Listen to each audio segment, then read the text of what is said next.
আসসালামু আলাইকুম। আজকে আমি গরুর ভুঁড়ি রান্না করব, সেটাই আপনাদেরকে দেখাচ্ছি। তো গোটা দারচিনি, এলাচ, লং, তেজপাতা এগুলো একটু ভেজে নিচ্ছি। আর আমি কিছু পেঁয়াজ কুচি দিছি। তো পেঁয়াজ কুচিটা একটু নেড়ে চেড়ে নিচ্ছি। আর এখন স্বাদ অনুযায়ী একটু লবণ দেব। আসলে আমি বেশি একটা পেঁয়াজ টেয়াজ দিচ্ছি না, রোজার ভিতরে একটু কম মশলা খাওয়াই ভালো।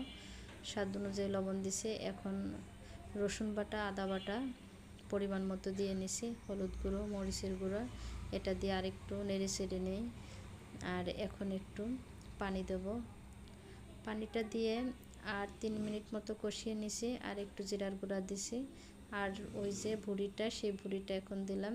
এটাও আর একটু নাড়ছি চাড়ছি। আর এর ভিতর থেকে কিছুটা পানি শুকিয়ে যাচ্ছে, পানিটা বের হয়েছিল, একটু কষানো হয়ে গেছে আমার।